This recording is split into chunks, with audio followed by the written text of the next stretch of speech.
Muy buen día, apreciados estudiantes de grado octavo. La siguiente presentación está relacionada a la actividad de la guía número 2 del tercer periodo, que continúa con el trabajo que viene de la guía número 1 con relación a las fuentes de energía. En este caso vamos a trabajar la energía eléctrica, vamos a revisar conceptos como es la corriente eléctrica, unidades de medida y qué compone la corriente eléctrica. Al igual pues vamos a revisar algo de los circuitos simples. Bien, la energía eléctrica parte principalmente del flujo de los electrones, o más que el flujo, la energía que entregan los electrones cuando está a través de un conductor eléctrico. En este caso, estamos hablando de una partícula interna que tiene el átomo, en este caso el electrón, que es el que permite pues que exista ese fenómeno de la electricidad. Depende del material. Sabemos que todos los elementos tienen electrones, pero sabemos que hay unos que son conductores eléctricos y otros no. En el caso de los conductores eléctricos, tienen ciertas características que les permiten que puedan conducir esa electricidad al ser estimulada por una fuente externa. En este caso, los electrones, que son los que cambian en los diferentes niveles de energía que tiene el átomo, van pasando e inmediatamente llegan al último nivel y lo que hacen es entregar esa energía y volver a cargarse al centro. Esto obviamente se hace en velocidades astronómicas, velocidades muy altas. Esta diapositiva más para presentar la parte del electrón como el elemento fundamental, que ya pues son estudios más profundos que tienen que ver con la química y la física. En la parte de abajo vemos algunas formas como se observan dentro de un microscopio de barrido electrónico, esas nubes electrónicas o esas nubes que se crean a través del movimiento de los electrones alrededor pues, del núcleo. Y pues esa es como la forma general. Ya pues si ampliar el concepto ya pues se hace más desde la parte de la física, que más adelante ustedes van a trabajar en su curso de grado décimo, y al igual pues en lo que tiene que ver con el átomo, pues en la parte del trabajo que están trabajando en química hacia los grados décimos y 11. Bien, ¿cómo se genera la corriente eléctrica? Entonces hay diferentes modos de generar esa corriente eléctrica o de generar la energía eléctrica. Las fuentes de energía eléctrica, en este caso estamos viendo una fuente muy limpia de energía eléctrica que es la energía solar, la cual pues se fundamenta principalmente en el uso de paneles solares, los cuales tienen unos metales y unos elementos químicos que lo que hacen es tomar esa energía o la luz y convertirla en electricidad. Esto se conoce como el efecto fotoeléctrico, en el cual unas de luz tiene un comportamiento de partícula o de onda. En este caso se toma como una partícula que choca sobre la superficie de un metal o una placa conductora, y en este caso cuando se estrella o choca la placa, inmediatamente lo que está haciendo es golpear las partículas de los átomos que están sobre estas celdas y genera esa corriente eléctrica. Lo que hace es estimular ese choque, la producción de energía eléctrica a través del desprendimiento de electrones, como se ve en este espacio, en esta gráfica. Básicamente los paneles solares, como los podemos ver ahí, se ubican en lugares donde pues reciban la energía plena del sol, ya que pues conducen más electricidad cuando reciben la luz intensa. No quiere decir que cuando esté nublado no van a producir electricidad, sí lo producen, pero producen más electricidad cuando está el cielo despejado y tiene un rayo que llega directamente a la superficie de los paneles solares. Aquí vemos a un señor que pues está haciendo mantenimiento a una granja de paneles solares. Obviamente el polvo y diferentes elementos de la polución hacen que pues ensucien y toque estarlo limpiando pues para que aumente su rendimiento en el momento que tengan que producir energía eléctrica. Otra fuente de energía eléctrica es las fuentes químicas. Se llama así porque pues obviamente se recurre a elementos químicos para poder producir electricidad, en el caso de las baterías. Entonces vemos una batería recargable o vemos baterías tipo convencional o baterías recargables también en este formato AA. Básicamente una batería funciona al sumergir dos barras de metales que tengan pues cierta polaridad. En este caso, el cobre, que es un material que tiene más características positivas, y el zinc, que tiene unas características más negativas. ¿Qué se hace sobre esos dos metales? Lo que se hace sobre los dos metales es colocarlos sobre una sustancia ácida, en este caso ácido sulfúrico, y lo que hace es corroer los metales. Al corroer los metales vamos a ver que hay un flujo de corriente que pasa del elemento negativo al positivo, como se ve ahí en la imagen, y lo que estamos viendo es que cuando se desprende o cuando el ácido está quemando los metales, se produce un desprendimiento de electrones, y ese desprendimiento de electrones es lo que produce esa corriente eléctrica. ¿Listo? Ya desde la parte química se puede enfocar un poco más hacia esta parte, ya un especialista en química lo puede explicar, pero pues someramente ese es el inicio. Entonces lo que se hace es someter dos metales, dos placas de metal, a un ácido, y por corrosión del ácido sobre el metal, esa misma corrosión hace que se desprendan electrones, y cuando se desprenden los electrones pues se genera esa corriente eléctrica que ustedes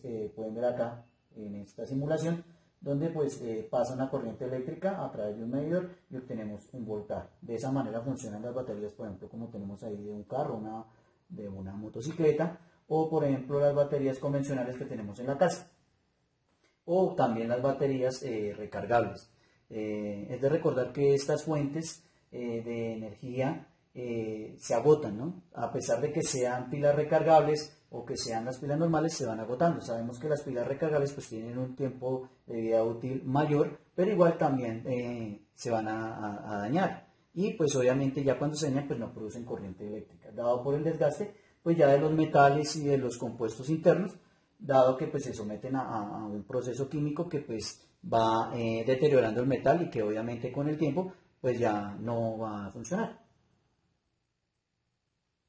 Bien, aquí vemos otro tipo de energías limpias, en este caso energía limpia, esta sí no tan limpia, y una energía que pues está en estudio, que lo vamos a revisar. Primero está la energía eólica, los cuales se conectan los generadores eléctricos a las aspas, y esas aspas las mueve el viento. Entonces, obviamente el inconveniente con relación a generar electricidad a través de energía eólica tiene que ver con que pues deben haber campos abiertos en donde haya corrientes de viento muy fuertes para que puedan mover esas aspas, y obviamente se produzca la corriente eléctrica.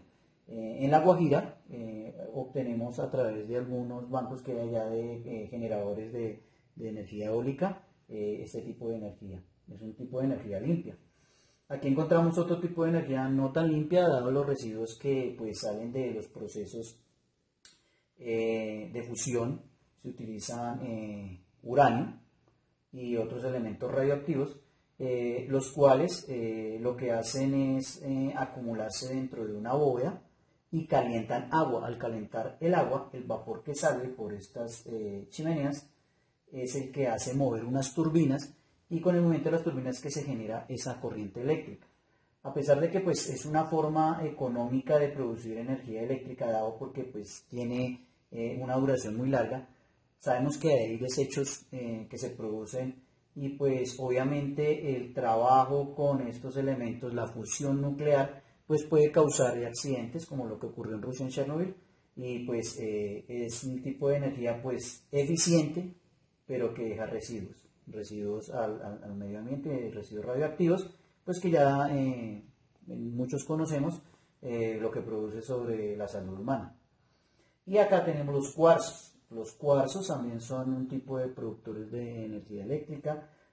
Obviamente para producir energía eléctrica a través de un cuarzo hay que someterlo a altas presiones, pero en sí los cuarzos se utilizan mucho en la parte de electrónica para hacer trabajos. Todos los relojes que son quartz, o los relojes que trabajamos de cuarzo, la mayoría de relojes que tenemos hoy en día que trabajan con batería utilizan un cuarzo. Ese cuarzo está haciendo una oscilación, y ese es el que me permite a mí generar los tiempos de segundos para mover los diferentes manecillas del reloj. En este caso, los cuarzos también están en estudio en que yo pueda aplicarles una presión muy alta, y al someterlos a una presión muy alta empiezan a producir corriente eléctrica. El problema pues obviamente es que no producen mucha corriente eléctrica y que tendríamos que someter una gran cantidad de energía para poder presionar tanto un cuarzo para que produzca energía eléctrica. Y este es un tipo de energía, pues el más usado, como lo tenemos nosotros aquí en Colombia, que es el tipo de generación por el agua o por represa, o la que conocemos como hidroeléctrica. Entonces, básicamente, lo que se hace es generar un dique en un paso de un río, en un valle de un río, y se genera ese dique para aumentar la presión, ¿listo? Al aumentar la presión, lo que hacemos es enviar a través de unos ductos, enviar a unas hélices, y estas hélices lo que van a hacer es mover un generador eléctrico y el cual va a producir energía eléctrica. En nuestra ciudad, en Bogotá, nosotros recibimos energía eléctrica de una hidroeléctrica que se encuentra en el Guavio, que se llama Hidroguavio. Allá en el Guavio hay una represa hacia el municipio de Ubalá, y Gachalá y Gachetá. Está ubicada la represa, está el dique, y a 14 kilómetros más allá, ya en un municipio ubicado en Boyacá que se llama Mambita, en 14 kilómetros de esta tubería están los cuartos de máquinas. Y en el cuarto de máquinas pues están los diferentes generadores. En ese caso se utiliza una rueda llamada Pelton, que es la que recibe el movimiento del agua, y obviamente esa fuerza con la que viene el agua es la que produce esa generación eléctrica. Durante donde está el dique hasta donde está el cuarto de máquinas, el río pues está seco, y de ahí para allá pues en adelante pues ya el agua se deja fluir y vuelve otra vez el río a su cauce. Se dice que es un tipo de energía limpia, pero obviamente pues tiene algunas repercusiones con el medio ambiente, como es en el caso, por ejemplo, que hay ciertos espacios en los cuales no hay riego con el agua, pues eso produce también algunos choques con la naturaleza. Bien, basándonos en eso, vamos a ver unos conceptos los cuales tienen que ver con la corriente eléctrica. Vamos a hablar de 4 conceptos. Vamos a hablar de voltaje, de corriente, de resistencia y de potencia eléctrica. Esos 4 componentes están presentes dentro de un circuito eléctrico, que son los que vamos a trabajar más adelante. Y pues los vamos a ver reflejados en nuestra vida diaria. ¿Listo? Entonces, en este caso, tenemos una explicación a través de la presión del agua, pues dado porque yo no les puedo mostrar aquí cómo internamente fluye la corriente a través de un conductor. Entonces vamos a hacer una comparación acá. A medida que aumenta esta columna de agua, lo que vamos a ver es que esta salida de agua o la presión de agua aumenta. Si tiene mayor cantidad de agua, como lo vemos, está disminuyendo. Vemos que también el chorro a la salida está disminuyendo. Entonces, esta fuerza, que la llamamos fuerza electromotriz, va a ser comparada con el voltaje. ¿Listo? El voltaje. ¿Qué va a ser la corriente? La corriente va a ser la cantidad de agua que está fluyendo en un momento. ¿Listo? En este momento es que estamos observando que pues si el voltaje va bajando, como en una batería, si la batería se va descargando, obviamente la corriente también tiene que ir bajando. Bueno. Ahora, la resistencia, ¿qué tiene que ver la resistencia acá? La resistencia pues tiene que ver con el orificio. Entonces, si yo hago un hueco más grande, lo que voy a ver es que la salida del agua va a ser más fácil que salga todo el agua que cuando creo un pequeño hueco como está ahí, un pequeño orificio. Entonces, aquí vemos un tipo de oposición a la salida del agua. Si agrandamos el hueco, pues sabemos que va a salir más agua y obviamente pues se va a reducir más rápido el voltaje. Lo mismo que ocurre, por ejemplo, con una batería si la conecto a un motor o la conecto a un bombillo. Un bombillo no consume tanta corriente como consume un motor. Si lo ponemos a un motor, vamos a ver que este voltaje y obviamente la corriente relacionado con la batería, pues va a disminuir gradualmente. Y obviamente la resistencia, pues es la que se opone, en este caso, a que se salga todo ese caudal de agua o la corriente que estamos viendo ahí. Es una comparación análoga. No quiere decir que sea así, no, es un análogo para que pues tengamos idea, porque pues son fenómenos atómicos en los cuales no podemos observar qué ocurre con el electrón cuando pasa a través de un flujo eléctrico en un cable. Entonces hacemos un análogo. Entonces repetimos, voltaje tiene que ver en este caso con la columna de presión que somete el agua para que a través de este orificio, que tiene cierta cantidad más grande o más pequeña, es la que me determina la cantidad de corriente que me va a dejar pasar. ¿Listo? Si aumento el hueco, pues me va a pasar más corriente. Si lo aumento, si lo disminuyo, es menor. O sea, lo que está aumentando es la resistencia para que salga cierta cantidad de agua. O sea, para que fluya cierta cantidad de corriente. ¿Listo? Este es un análogo muy usado para pues, explicar los fenómenos eléctricos pues, a través de un análogo mecánico que pues, ya es más observable en el mundo tangible. Bien. Ahora, miremos cómo funciona en un conductor. También vamos a hacer un análogo relacionado a este elemento. Vamos a decir que esas monedas que vemos ahí en línea es un conductor eléctrico. Entonces, lo que quiero explicar aquí es que el paso de la energía eléctrica se da a través de un conductor. Nosotros nunca vemos que el conductor se mueva. A través, internamente, esa energía fluye a través de los electrones de los compuestos atómicos que tiene, por ejemplo, el cobre o el aluminio, que son los conductores eléctricos más utilizados, para que fluya la corriente eléctrica. ¿Listo? Entonces es cómo se traspasa la energía. Entonces, en este caso, vamos a ver, por ejemplo, impulsamos esta moneda, nosotros vemos que la energía que produce el movimiento lo que va a hacer es desplazar la otra moneda. Ninguna de estas monedas se desplaza. Entonces lo que estamos viendo acá es que hay una transferencia de energía, en este caso una energía mecánica que le estoy proporcionando a esta moneda que está pasando de moneda en moneda y hace que esta moneda salga. De esa manera y de manera ya análoga y de manera pues, física grande podemos ver cómo se puede acercar a la explicación del fenómeno de la conducción eléctrica. ¿Listo? Entonces aquí en este caso lo que estamos haciendo es transferencia de energía, que es un análogo a lo que podría ser cuando estamos explicando la energía eléctrica a través de un conductor. Bien, aquí pues ya vamos a ver un circuito y en el circuito pues vamos a ver esos componentes que les venía hablando. Entonces tenemos la V, que significa voltaje, la I, que significa intensidad de corriente o corriente, y la resistencia. Todo circuito eléctrico debe tener estos tres componentes, sin ellos no funcionaría. ¿Listo? Entonces debe haber una fuente de voltaje que es la que permite que fluya una corriente a través de un circuito eléctrico. En este caso hay una resistencia que también la llamamos carga. La carga es la que se consume la corriente dada por esta fuente de voltaje. En este caso se simboliza de esa manera como un zigzag porque lo que quiere decir es que ahí hay una oposición, como que no deja pasar la corriente toda al mismo tiempo, sino que tiene que obviamente tiene una oposición para pasar. ¿Listo? Entonces esto es un circuito básico en el cual hay una fuente de voltaje con la V y intensidad de corriente y R resistencia. Si ya lo miramos a un circuito un poco más aterrizado en la realidad, podemos hacer un circuito, una batería con un bombillo. En este caso una batería de 1.5 voltios, conseguimos un bombillo 1.5 o un LED y un interruptor. Entonces, si observamos, cuando el interruptor esté en off, o sea, está abierto, no hay flujo de corriente eléctrica, porque es como si yo quitara aquí el pedazo de cable. Cuando lo pongo en on, pues tengo conducción eléctrica. Entonces, ¿yo qué observo? Que la energía o el voltaje que está saliendo acá, fluye una corriente eléctrica a través de este conductor, el cual va al filamento del bombillo, lo calienta y hace que se produzca la luz. Y esta vuelve y retorna atrás a la batería, se mantiene en el circuito.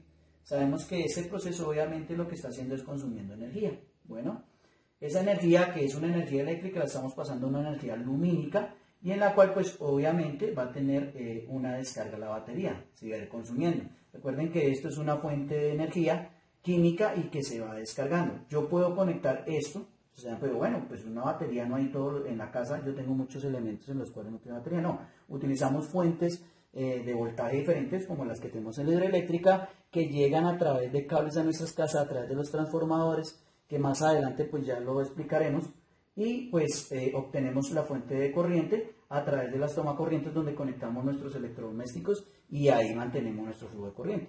Pero sabemos que en muchos casos, si se daña el transformador, si hay un cortocircuito, se van a bajar unos dispositivos que son de seguridad y se va a cortar el fluido eléctrico. ¿Listo? Sabemos que ese fluido eléctrico está continuo porque pues, nos lo está generando una máquina allá en la hidroeléctrica, y de esa manera pues obtenemos que la electricidad nos haga funcionar todos estos aparatos. Ese es un circuito eléctrico. Bien, y aparece acá otro elemento, que es la potencia eléctrica. ¿Qué es la potencia eléctrica? Esa potencia eléctrica está relacionada con el voltaje y la corriente. Si yo, por ejemplo, observo un motor pequeño y un motor grande, el motor grande necesita más corriente para hacer su movimiento. En ese caso, tendría mayor potencia, tendría que utilizar mayor potencia. Otro ejemplo, en la casa, por ejemplo, si yo conecto un cargador de un celular, no está consumiendo más de 0.5 vatios, que es la potencia se da en vatios, ¿listo? En el caso del voltaje en voltios, corriente amperios, que eso lo vamos a ver más adelante. Entonces, en ese tipo de potencia vamos a ver que si vamos a mirar la ducha eléctrica, pues la ducha eléctrica consume aún más corriente, y si lo podemos observar. Cuando encendemos, por ejemplo, tenemos ducha eléctrica en la casa, encendemos la ducha, pues vamos a ver que tan solo se nota que en el fluido eléctrico las luces se bajan. Y en muchos casos, pues lo que conocemos como tacos o breakers se bajan porque pues se está consumiendo mucha corriente, ¿listo? Y esos elementos son de seguridad para evitar, obviamente, cortocircuitos y que se sobresaturen los circuitos. Entonces, en este caso, la potencia eléctrica está relacionada a ese voltaje, a esa corriente, la cual aumenta si aumentamos el voltaje o aumentamos la corriente, ¿listo?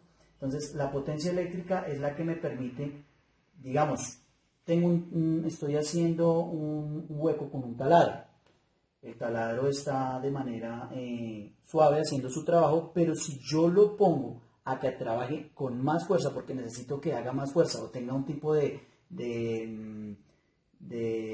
por ejemplo, si estamos haciendo un hueco en madera, es muy diferente hacerlo en metal, entonces necesita más potencia en el momento cuando necesito hacer la fuerza en metal. Entonces, cuando yo someto un taladro, por ejemplo, a perforar una lata de un material de acero inoxidable que es tan fuerte, obviamente lo voy a someter a que tenga que tener más potencia. ¿Eso qué quiere decir? Que cuando yo hago que la máquina necesite más potencia, pues lo que va a hacer es consumir más corriente eléctrica.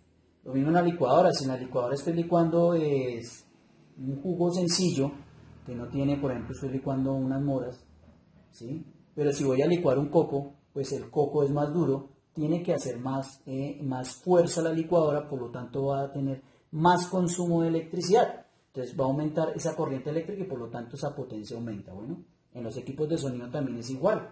Entonces en un equipo de sonido, si yo aumento el volumen, lo que estoy aumentando es esa potencia eléctrica para que vaya a los parlantes y obviamente aumente el sonido. ¿Y qué hace? Pues obviamente se ve relacionado a consumo eléctrico. Consume más energía eléctrica, vamos a ver que el equipo se calienta aún más porque está recibiendo más corriente, y al recibir más corriente pues vamos a notar que se sobrecarga el sistema y por lo tanto se va a calentar. En algunos casos puede llegar a que se funda, pero en otros casos pues tiene un sistema de disipación de calor pues que le permite controlar esos picos máximos de potencia.